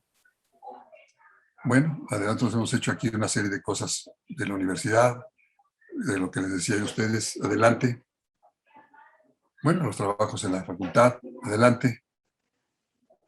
Es alguna de las tesis, unas tesis ecológicas y además para familias reales y directas. Adelante, que se hicieron.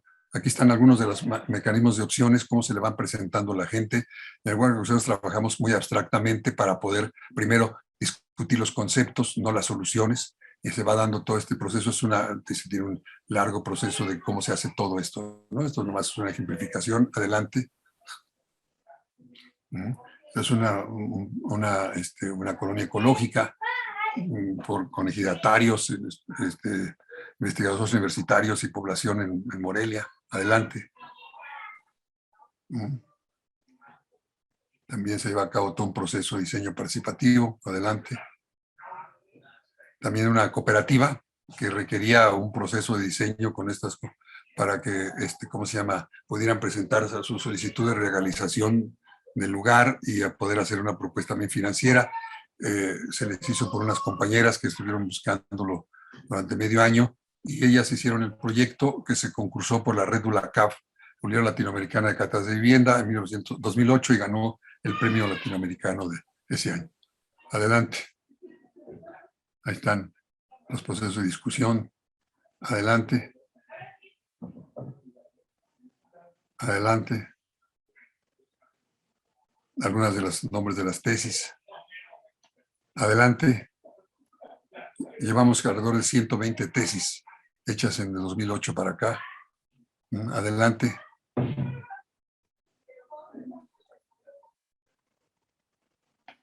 Creo que aquí terminamos. No sé si... Bueno, yo nomás quisiera decir ya finalmente que existen muchas iniciativas actualmente de muchos grupos.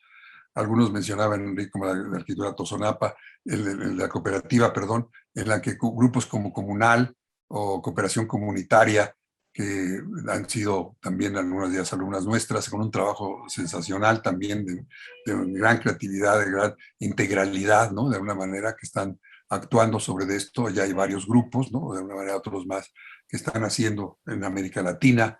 En Argentina hay muchísimo trabajo, sobre todo especialmente el de Mariana Net, sobre todo con los grupos que presentaba ayer Enrique de San Martín de los Andes, que es extraordinario, porque llegan a hacer inclusive lograr hacer que haya un instituto de vivienda y toda una serie de cuestiones que hacen que se trabaje la transformación del sitio en los lugares. Estos son algunos de los proyectos de Michael, algunos de adelante. Son multirraciales, son muy importantes. Yo tuve oportunidad de conocer te lo van a ver posteriormente. Pásenlo. El siguiente. No sé si hay otra todavía, perdón. Adelante.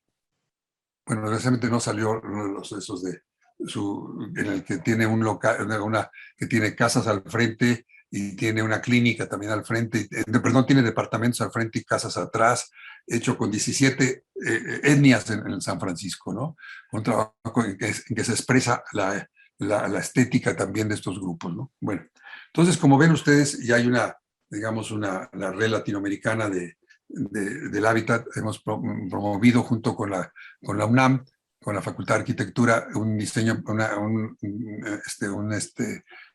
un diplomado, diseño participativo sustentable, que va en su tercera etapa, ahorita está en desarrollo, y que ha llevado a un nivel de complejidad con la participación de 60 profesores de toda América Latina, es decir, en el proceso de difusión en la que se está para tratar de hacer todo esto, ¿no? Estos son evidentemente temas que pues serían muy amplios, pero bueno, yo lo dejaría aquí en todo caso si hay tiempo para comentarios o preguntas.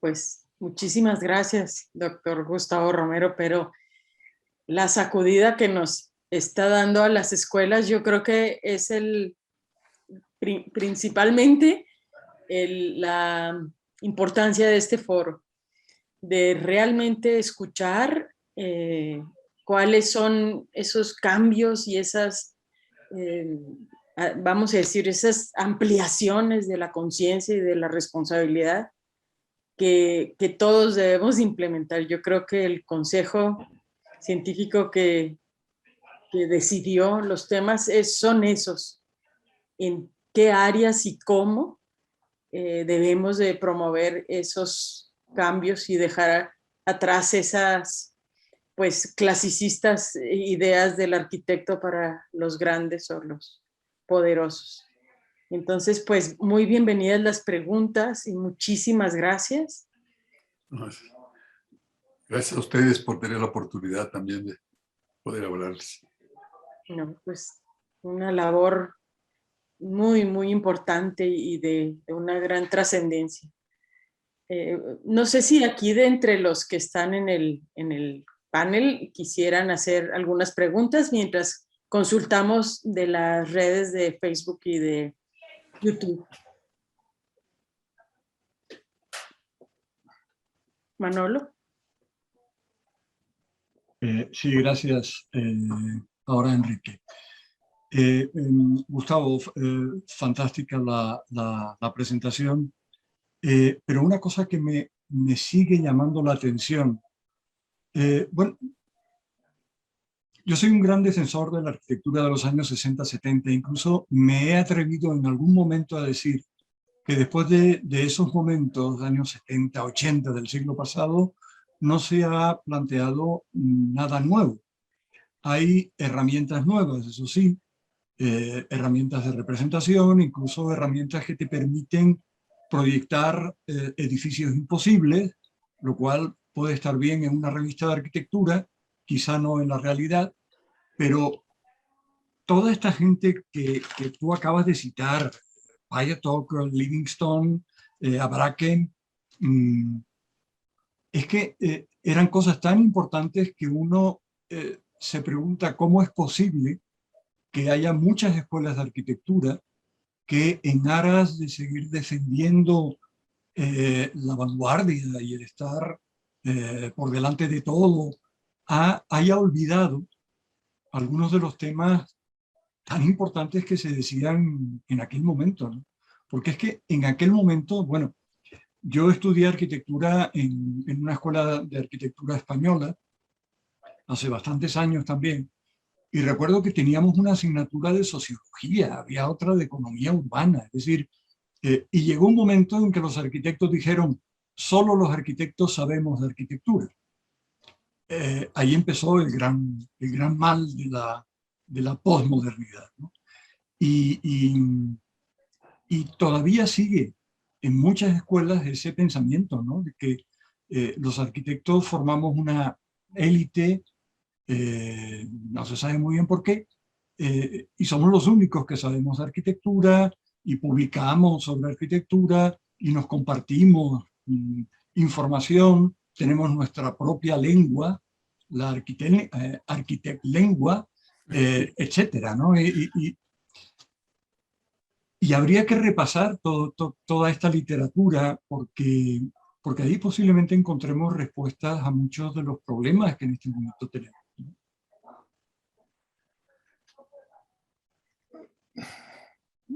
Enrique.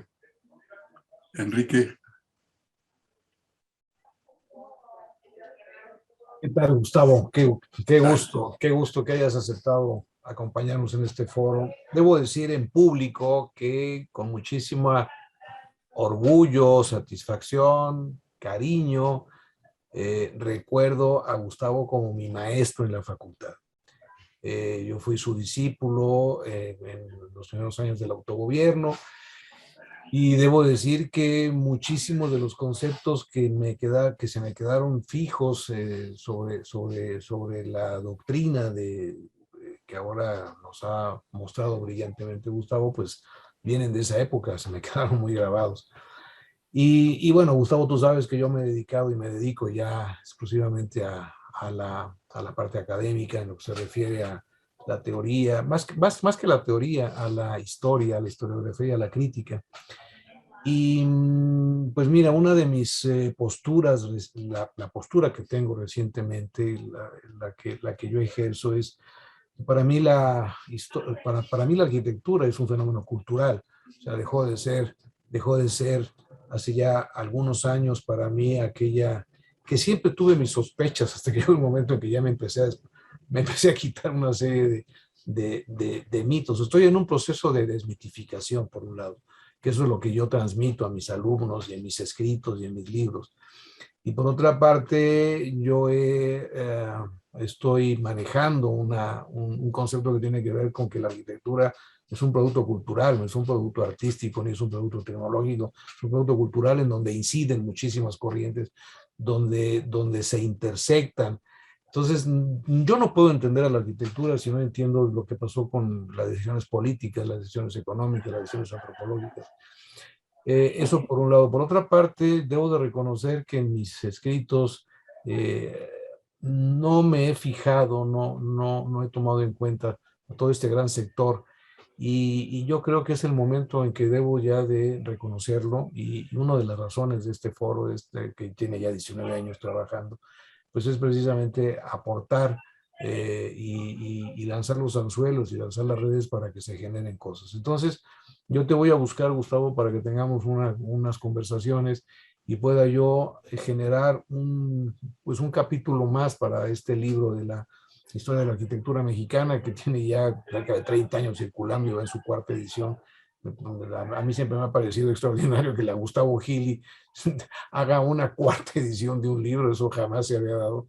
Pero bueno, creo que es el momento de incorporar a toda esta producción, toda esta manera de pensar, que además coincide totalmente con la mía, o sea, no me sorprende, no entiendo ya la arquitectura bajo otra óptica, sino simplemente como un fenómeno, como un producto de la cultura, como un producto del hacer humano, en donde pues hay muchísimas decisiones, y no se trata de ser sociólogo, sino de oír a la sociología, de oír a la antropología, para poder entender todo lo que está pasando. Entonces, yo te voy a buscar para que como resultado directo de este foro, de este evento, me ponga yo a trabajar sobre un capítulo que explique y difunda esto que tú nos has platicado ahora, que en mí viene desde que estudié arquitectura hace ya muchos años. Y de hecho sigo estudiando arquitectura, no considero que termine. Esta es una disciplina que no termina, que no acaba nunca.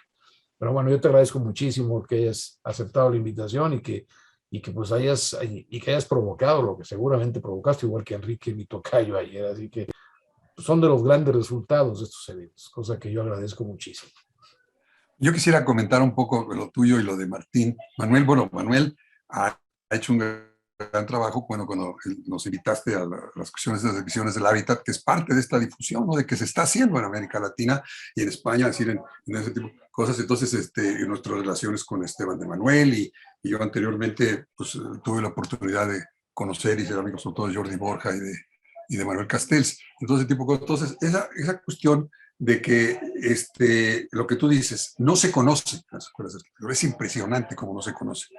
Porque en otro tema que hay en las escuelas de arquitectura, y muchos compañeros dicen, es que en la arquitectura no hay método, en la arquitectura todo es como creación empírica, ¿no? Yo me acuerdo que yo estudiaba, yo elevaba las manos al cielo, así iba a ver si me llegaba la inspiración, ¿no? No había mucha mota en ese momento, ¿no? Que me hubiera ayudado a lo mejor, ¿no? Pero ese tipo de cosas, entonces, bueno, y esa situación era creíble, ¿no? Entonces no era problema de conocimientos, había que leer, ¿no? De una manera. Tenemos un problema en el posgrado, los estudiantes de arquitectura no saben leer, ¿no? Primero, no están acostumbrados, pero además tampoco saben leer y entienden mucho. Entonces dicen, es que hablan de cosas muy complicadas, ¿no? Entonces, eso también es un tema que van parte del tiempo introduciéndose, porque cuando se hace una reflexión crítica, hacemos más bien sociología arquitectónica, hacemos filosofía arquitectónica, hacemos antropología arquitectónica. Y entonces hacemos una reflexión que requiere utilizar las herramientas de este tipo de conocimiento de estos campos, ¿no? Y entonces, bueno, el compañero que me acompaña, él es psicólogo social, parte de los coordinadores del grupo, y está otro compañero que es filósofo, que también acaba de terminar su doctorado, que tuvimos su examen hace unos meses. Entonces, todo ese tipo de cosas están ahí, es decir, ¿cómo nos están aportando? Por ejemplo, el compañero que en su tesis hizo un trabajo muy interesante en reflexión precisamente de Habraken, de Alexander, ¿cómo se llama? De Michael Payatok, pero también de Ivan Illich, ¿no? De Ivan Illich, evidentemente empezando por por Marx y por otros, de cómo tiene que ver todo esto con la creación del pensamiento de la participación en la arquitectura. Entonces, todo eso nos da solidez de rigor para entender esta cuestión. Y yo sí creo, Manuel, como tú le decías, que es impresionante que en las escuelas de arquitectura no se les enseñe que hay muchas maneras de hacer arquitectura, que hay muchas formas. Cuando me acuerdo una discusión que tuve a veces con el maestro, ay, no se me fue este hombre muy importante que se murió hace poco, de tantos años, que fue un agente muy importante en la vivienda, que trabajó muchísimo en el sector público, que es muy reconocido, ¿no? Pero Chema, teníamos una relación. Chema, ¿Mande? Chema, Chema, Checo, que era amigo mío. Tuvimos discusiones porque hace muchos años dijo, es que vamos a mandar los arquitectos a... No, perdóname, los arquitectos ni que se paren por ahí a los sectores populares, no, son peligrosos, ¿no? ¿No? Ellos traen una forma industrializada de hacer las cosas, de ese rigor, o como decía la compañera, porque sabemos hacer ciertas cosas, pero no las hacen hacer solamente en un cierto sistema, en el otro no lo saben hacer, ¿no? Entonces, no pueden ir a los sectores populares sin tener una formación. Entonces, la primera formación que tienen que tener es ampliarse a tener que la arquitectura es un fenómeno múltiple, diverso, histórico, que no se circunscribe a la forma, pero que también la forma es importante, porque eso sí quiero decir una cosa.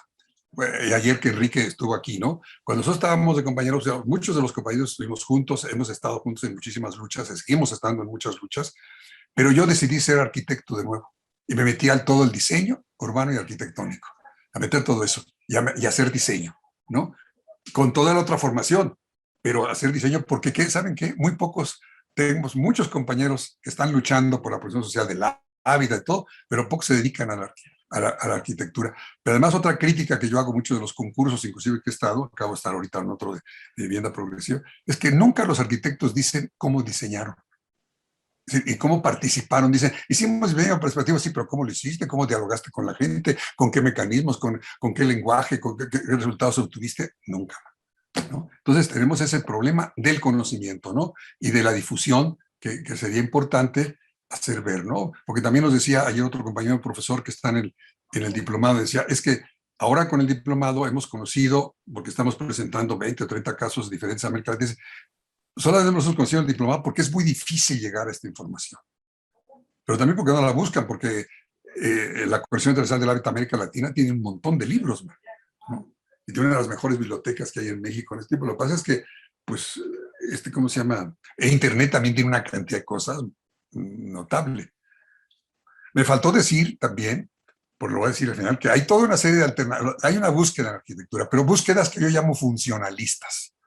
Es decir, pretenden solamente hacer cosas funcionales sin meterse en muchas broncas. Uno de ellos es el diseño paramétrico. Por ejemplo, esa es una de las cosas que los tiene enloquecidos a las cosas, entonces mezcla estrategia y mezcla con hacer unas formas así, que México ya se salió, porque si nosotros hacemos la tercera parte de un edificio de Shah Jahan, ya no lo hacemos, ¿no? De lo que costó dar las curvas y todo, hacer todo eso, ¿no? Si ya nos sacaron, antes hacíamos movimiento moderno porque era cuadradito y lineadito y era muy fácil, pero ahora ya nos sacaron, ¿no? Con todas estas cosas, ¿no? ¿Quién hace todas estas situaciones de estas elucubraciones formalísticas? No las podemos hacer casi por costo, ¿no? Por fortuna, para mí, no hicieron el aeropuerto de Foster. Me parecía una verdadera indignación en México que hiciera una cosa de ese tipo. Parece que el edificio nuevo no lo he visto, es mucho más sencillo. Aquí hay que hacer arquitecturas muy sencillas para que en realidad no vayan haciendo lucubraciones ahí rarísimas. Acabo de ver en Iztapalapa unos equipamientos sociales que la gente decía, ¿y esto para qué es? Ma? Son como minimalistas, ma. Y la gente, el minimalismo en México, dijo, como que no, de alguna manera, ¿no? Entonces, tipo de cosas. Por eso, las casas minimalistas en México solamente las viven dos gentes, los snobs y los arquitectos. No hay nada más que pueda vivir en casas minimalistas. Conozco un fraccionamiento en León que tenía puras casas minimalistas y después de 5 años ya todo el mundo le puso cosas allí. Y son clase media alta. Entonces, esta situación hace ver que no tenemos un conocimiento ni siquiera de dónde vivimos estéticamente, ¿no? Entonces, por eso sí es necesario esta discusión teórica.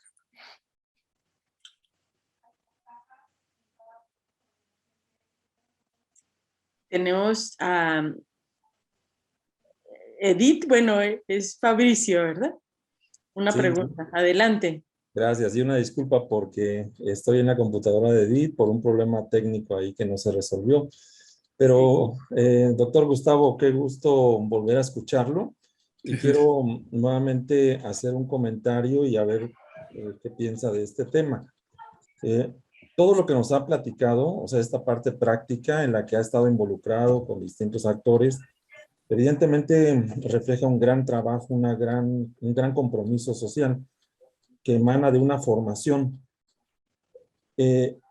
Aquí el punto sería cómo, como lo que decía Manuel, cómo regresar a estos temas fundamentales del hábitat, de la involucración de lo social en la formación de los estudiantes. Hace cerca de 21 años en Mérida, tú nos diste un seminario en la maestría y ahí discutimos algunas cosas de esta. Incluso recuerdo haberte comentado en aquella ocasión que el problema de la vivienda es un problema fundamental para la ciudad, para la sociedad, para todos, ¿no?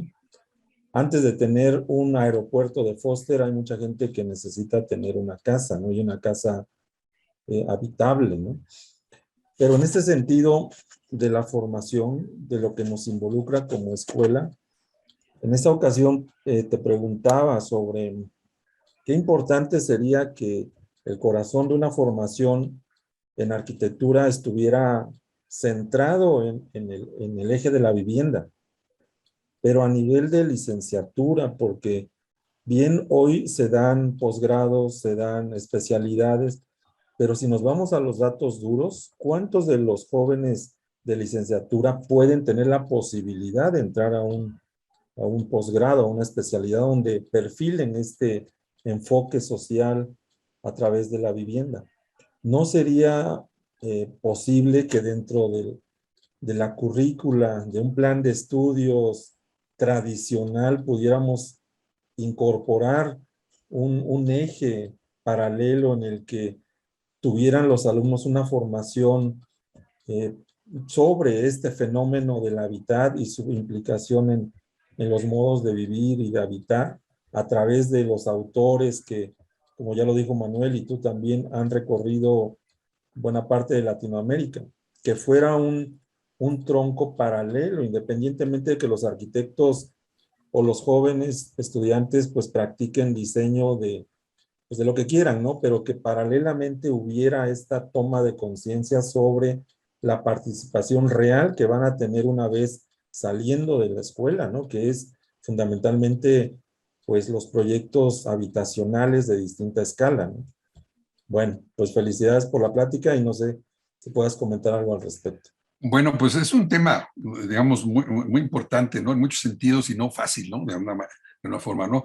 Yo creo que evidentemente las universidades, ¿no? Diría yo, y las escuelas de arquitectura no pretenden ser escuelas que forman profesionales con una mayor integralidad, con mayor, por lo tanto, sí deben tener una formación integral y social, es decir, entender el país en el que están, entender el país, tiene que, en sus contradicciones, no en las historias bonitas, ahora que se está discutiendo todo sobre nuestro origen y que sabemos que lo venimos diciendo hace mucho tiempo que es un país clasista y ¿cómo se llama? Y racista, pues esto es esencial. Yo me acuerdo en la época de 2007, 2008 fui a platicar con unos, ¿cómo se llama? Agentes del Infonavit, porque yo hice una crítica al Infonavit. Y entonces yo miembro de la Comisión Nacional de Vivienda y entonces en ese momento el secretario, que era el secretario que estaba encargado, que era de Economía, le dijo ¿cómo se llama? Al contador Borrás, por favor, que Gustavo vaya a hablar. Entonces yo fui a decirles que estaban haciendo las cuentas del Gran Capital, que porque decían que habían hecho 350,000, pero en contabilidad de obra solamente había 270,000. Entonces después me reconocieron que habían juntado los créditos dobles que les hacen las parejas, ¿no? Entonces, como siempre se hacen las cuentas esas del Gran Capitán, como se dice, ¿no? Bueno, entonces me mandaron con una de las gentes para ver cómo platicara yo con la gente. Me dice, oiga, es muy importante porque ya ve cómo, no sé por qué estaba haciendo, ya ve con lo que estamos viendo, que este es un país muy desigual. Dijo, pues tienen 50 años atrasados, 100 años atrasados, que se han dado cuenta que es un país de desigual, ¿no? No se han dado cuenta, ¿no? De esta desigualdad. Entonces, ese es un problema que tienes que presentar. Yo, como sea, nosotros también pusimos en el autogobierno, ya daba una materia que le pusimos México. Así le pusimos, yo la daba a México, ¿no? Entonces era precisamente enfrentarlos a la realidad mexicana, a la historia, a las cosas de ese tipo, y a lo que somos, un país con un mestizaje no resuelto, ¿eh? con una menor resuelta, porque pues todos tenemos, en mi caso, yo tengo una abuela xochimilca, un abuelo zapoteco, pero también tengo un abuelo español, ¿no? Y entonces, bueno, entonces tenemos estas cosas a veces no están resueltas, ¿no? De alguna manera en ese tipo de cuestiones, ¿no? Entonces, yo creo que cosas que no se discuten en México, que son importantes que se conozcan, pero su relación con la arquitectura, que eso me parece muy importante, para que no se pierda lo que decía también Manuel. Nosotros no somos sociólogos, nosotros somos, lo tenemos que reproducir de alguna manera. Yo llevé un curso sobre Heidegger con un joven, digamos, hijo de un famoso, estupendo profesor de filosofía que me dio un curso y sobre Heidegger. Entonces él me decía, a mí me gusta mucho lo que tú haces, porque todo lo que yo digo lo trasladas a la arquitectura. Pues sí, yo soy arquitecto, yo no estoy aprendiendo filosofía, estoy aprendiendo cómo se da esta manifestación, ¿no? Cómo aprendí toda esta concepción, ¿no? De alguna manera, como decimos, parafraseando Heidegger, no construimos para habitar, porque habitamos, construimos. Esa es la diferencia, ¿no? Esencial de toda una situación, ¿no? Entonces, todo ese tipo de cosas creo que nos ayudan a entender, ¿no? A entender esta cuestión. Pero hay otras cosas que son importantes. La práctica, o sea, los alumnos sí tienen que tener contacto exterior. No es que el aprendizaje sea totalmente esencial, pero sí sirve muchísimo el contacto con los estudiantes, con los personajes reales, porque aunque no les van a resolver gran cosas, pero ese contacto es importante. Y las escuelas lo han desdibujado, el autogobierno tiene una parte de vinculación y toda una materia que ya se volvió materia, que es lo peor, que era la parte de eso que estar con los grupos, ¿no? Y entonces ya no está en la integración, se logra más con las tesis que se van a los lugares que con los cursos estos. No es un problema de cursos solamente, es un problema también de la integralidad que se trata de hacer, pero también de la enseñanza del arquitecto. Lo que yo decía, tenemos que enseñarles que hay muchas maneras, ¿no? Pero además, desde ahí tenemos que empezar a enseñarles que no hay verdades arquitectónicas, que no hay soluciones verdaderas, sino siempre es como una relación de fuerzas. Se encuentran unas fuerzas, usuarios, industria de la construcción, gobierno, financiamiento. ¿Y para dónde sale la resultante? Pues como sabemos en mecánica, a la fuerza más grande, ¿no? Si los habitantes la tienen grande la fuerza, pues va a salir para su lado, ¿no? Son los ricos, ¿no? Entonces, esa es la cuestión. Tienen que entender lo que es una lucha de fuerzas sociales, es un encuentro social. Entonces tienen que entenderlo en este sentido y tienen que aprender a dialogar con las gentes.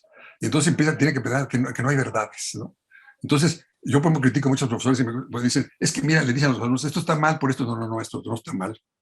Pregúntale las suposiciones que lo llevaron a eso.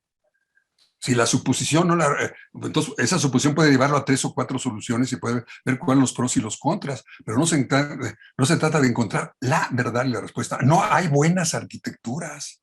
Hay buenas arquitecturas en función de los supuestos. Lo dijo muy bien Enrique. Es decir, pues digo, hay muchas arquitecturas, depende para ciertos sectores sociales, lo fundamental es lo estético, ¿no? Para desgracia, los arquitectos muy poquitos, ¿eh? Y sobre todo la estética de los arquitectos. A la gente popular también le interesa la estética, pero hasta que tienen toda la casa completa. No se pueden, cuando van a pedacitos, pues es muy difícil y das apenas, no puedes estar preocupado por la estética, ¿no? A muchos les interesa el mantenimiento, que también olvidado por los arquitectos, ¿no? A otros arquitectos eso no va a costar mucho dinero, si le pongo tal ventanas, ese tipo de cosas también. Ahí está, digamos, el costo puede ser muy significativo para la gente. El área, de alguna manera, ¿no? Entonces, ese tipo de cosas. Nosotros establecimos la teoría del huacal. ¿Qué es lo que decía la teoría del huacal? La gente decía, yo quiero un huacalote grande, ¿por qué se lo relleno?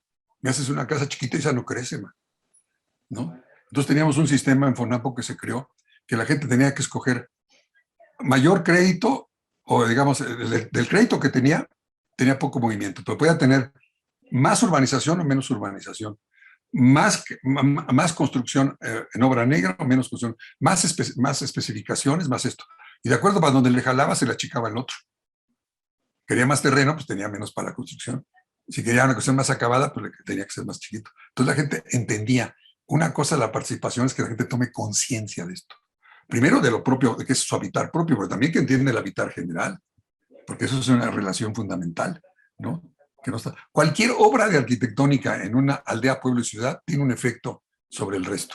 Entonces y en muchos países, yo no sé si en España, ¿verdad?, hay el valor social. Yo lo conozco en Suiza. Para hacer una obra tienes que presentar todo el cintillo, tienes que poner la foto y tiene que estar un mes ahí hasta que todo el mundo opine, ¿no? Pero aquí Aquí la gente pinta la casa de amarillo huevo y el otro de verde perico y el otro le pone 3 cosas y bueno, ¿no? Son otros valores, ¿no? Entonces, ese tipo de cosas, no hay el valor público de la imagen, por ejemplo, ¿no? Bueno, pues eso se tendrá que construir si es que se quiere, ¿no? Entonces, por eso digo que es el problema de enseñanza, mucho de enseñanza, pero con una óptica de complejidad, con una óptica de diversidad, de no creer ese tipo. Y claro, la arquitectura moderna tiene muchas ventajas, ha hecho muchos logros, ¿no? Y claro que se puede vivir, pero tiene que ver mucho a la cultura. A mí me encanta Madrid, y Barcelona, son 2 ciudades, digo, España, muchas cosas. Se vive en edificios sensacional también, ¿no? Desgraciadamente ya tomaron también los suburbios digamos, de Madrid también. Yo cuando conocí Madrid en el 78 no había, pero ahora ya los hay, ese tipo de cosas, ¿no? Entonces, la forma americana, ese tipo de cosas, pero, en fin, todo ese tipo de cosas que pueden hacer, ¿no? Pero son culturas que se van conformando, ¿no? De alguna manera. Y sabemos que, yo tuve hace 2 o 3 días un seminario de producción social del hábitat con el CONACYT, porque pues, este país no es lo mismo, ¿eh? No es lo mismo el norte que el medio. Y la Ciudad de México es un caso especial en que las 3 ciudades metropolitanas en que el precio de la tierra nos impide casi hacer vivienda para los grupos de bajos ingresos. A menos que entremos con subsidios muy grandes. Y controles muy grandes también, porque no es tan sencillo.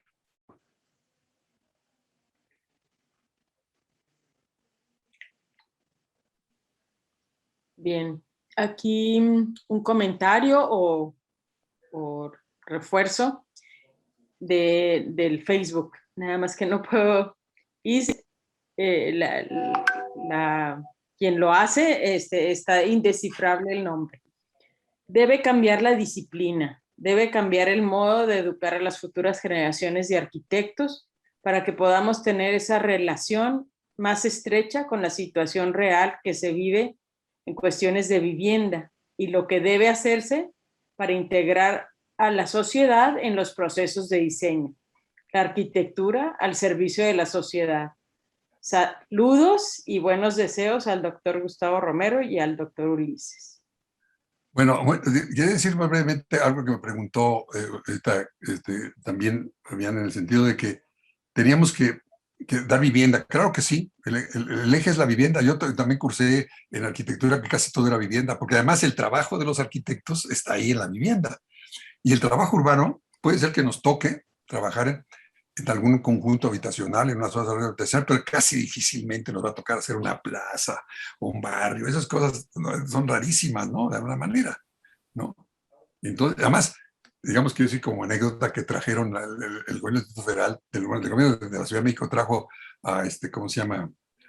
A Herzog y Mebrón para que hicieran unos centros de barrio, así que hicieron una cosa en el Campo Marte y fueron los arquitectos a ver si les daba algo por ósmosis de la genialidad de Herzog y Mebrón y todos estaban ahí, ese tipo de cosas. Y entonces cuando se dieron cuenta de que quería, y además el gobierno dijo, pues ahora sí vamos a mejorar. El problema de mejorar los centros de barrio no es un problema arquitectónico, en primera instancia, ¿no? Hay corrección de arquitectura y está integrada también, pero tiene que verse dentro del problema general. ¿Cuál es el problema? ¿Cuál es el problema? ¿No? Entonces, es muy fácil irse a lo material como porque es lo que se ve bonito y lo que inauguras, ¿no? ¿No? De una manera. Entonces, pero ese es el punto. Sí, la vivienda debe ser un eje fundamental, pero también es cierto, recordemos, este país tiene 40 millones de clase media, y esa clase media tiene una arquitectura que puede ser hecha por profesionales, mucha de ella, porque no es fácil hacerla, pero también los arquitectos inclusive que hacen, mira, los ricos tienen arquitectura participativa. Acabo de ver digamos, un edificio ¿cómo se llama? En Santa Fe, en un barrio cerrado, más un barrio súper cerrado, tal edificio, con viviendas que cuestan $3 millones. 500 metros cuadrados, totalmente pelones, no tiene nada dentro. ¿No? Para que después le metan otro millón de acabados interiores. Y les sugieren arquitectos que les hagan. Otro grupo hacía casas, digamos, hace 10 o 15 años, inclusive una alumna mía empezó a ser muy hábil ahí porque había llevado los cursos de diseño, les hacen en el departamento también en la colonia Condesa, y la gente dice, pero nosotros le configuramos el departamento con ciertas posibilidades, un poco como si fuera la teoría de Habraque. Y también entonces ellos tienen participación. Y los ricos participan porque Enrique tiene una frase sensacional. Ella dice, lo importante no es participar, es tener el poder de participar. Ese es el eje. Ese es el hecho fundamental. Entonces tenemos que hacer procesos de empoderamiento de ese tipo de cosas, ¿no? Aquí hay otra pregunta de Facebook. Dice, ¿son las cooperativas, tanto de profesionistas como de demandantes de vivienda, factores importantes para empujar la agenda política en la producción social del hábitat? La realiza Lalo Silva, la pregunta. Bueno, eso es un tema muy complicado, pero a Enrique y a mí nos acaban de hacer una entrevista que duró como hora y media, unos compañeros argentinos, precisamente sobre la historia del cooperativismo en México en vivienda. Y precisamente una de las cosas que tenemos es que la cooperativa en México se destruyó casi. Es muy complicado hacer cooperativas de vivienda porque le fueron quitando todas las cosas. Se cerró el Banco Cooperativo en el 86, les ponen muchas trabas, tienen ese tipo de cosas, ¿no? Pero existen ejemplos de cooperativismo en el mundo que facilitan también las cosas y que es cuestión de darle muchos aspectos para que eso pueda suceder. Pero la primera problema que tenemos es la ideología de la propiedad privada individual, que está muy metida y que se metió por el Banco Mundial y por todo. Es decir, cuando el FONAPO también se permitió a las cooperativas y la asociación civil, estando Enrique ahí primero de subdirector, pues de director, el problema era que ¿cómo se llama? Se obligó por el gobierno y por otros funcionarios y por el Banco Mundial a que se dijera, sí, se permite la cooperativa y se permite la asociación civil mientras está el crédito. Cuando termine el crédito, se individualiza. Entonces, así se hicieron muchas, ¿eh? Se pudieron hacer muchas, permitió esta situación. Entonces, la cooperativa, hay muchos modelos. Yo he visto de unos modelos, por ejemplo, me tocó estar en una reunión de Naciones Unidas en Suecia, en el que había unos turcos que tenían unos sistemas de cooperativo que eran como inmobiliarios disfrazados de cooperativas, ¿no? Manuel debe conocer, en España el movimiento cooperativo es grande también. Además, también eso, digamos, en Europa es grande y hay diferentes topas, cosas. También tuve un stay en Canadá viendo la vivienda cooperativa de renta, que es un caso especial también, ¿no? De una manera diferente. Y creo que también lo dijimos aquí en México, muy difícil de poner, pero creo que es posible. Eso sí creemos que la cooperativa debe ser una modalidad en la de vivienda para los grupos. Pero además también sería interesante poder tener de trabajadores, sean profesionales y no. Tuvimos nosotros un tiempo tratar de desarrollar, vino una cooperativa española que tiene como 3,000 gentes, en las cuales hay arquitectos y hay trabajadores y construyen. Y muy interesante, la experiencia fue de los 80s, ¿no? De alguna manera. Entonces, pero nosotros no teníamos recursos, más, somos muy poquitos, tenemos que andar en todos lados, más. Entonces, se requieren recursos para poder salir. Sí creemos nosotros siempre creemos que es, lo decía Enrique ayer, que es muy importante el colectivo, hacer las cosas en colectivo, porque además lo que sabemos es que la propiedad privada es insegura para los grupos de bajo ingreso. Nosotros llegamos a un lugar y le damos vivienda de bajo ingreso. Lo dijimos nosotros en el sismo, porque se subsidió mucho la vivienda. Y les dijimos, el 30% va a vender. Y vendieron los más pobres. Vendieron la vivienda. ¿Por qué? Pues porque les dieron una vivienda que costaba en ese momento $16,000, $80,000, que son como 30,000 de ahora. Y claro, ellos decían, yo lo vendo y voy a tener dinero que no voy a tener toda mi vida, me voy a volver a rentar otro lugar parecido, pues si yo lo que tengo no necesito, hasta un poquito mejor y ya la mejoré, ¿para qué tengo que estar? Tengo esta casa, ¿no? Entonces, digamos, bueno, otra cosa, en la sociedad mexicana la vivienda no es una prioridad. Y sobre todo en los sectores populares. Entonces dice, ¿cómo que no? No. Si los señores se gastan 50,000, 160,000 pesos en una fiesta de 15 años, 150,000, y no se lo dicen a la vivienda porque no es su prioridad. Aquí en México la fiesta es prioridad. Entonces la cultura, ¿no? Entonces no pretendamos hacer lo que no es, ¿no? En todo caso, bueno, pues, ¿no? Claro, esos sectores que se gastan eso son el estrato 4 o 7, ¿no? No son el estrato 1, ¿no?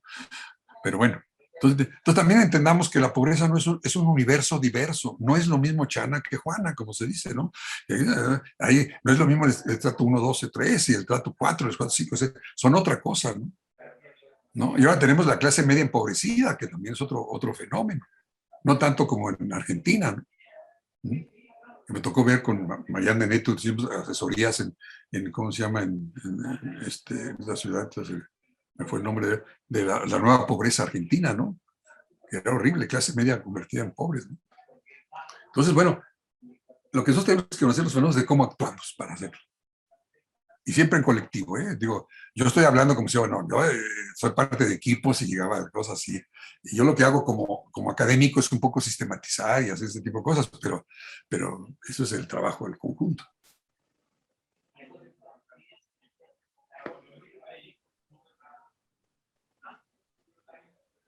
¿Algún otro comentario?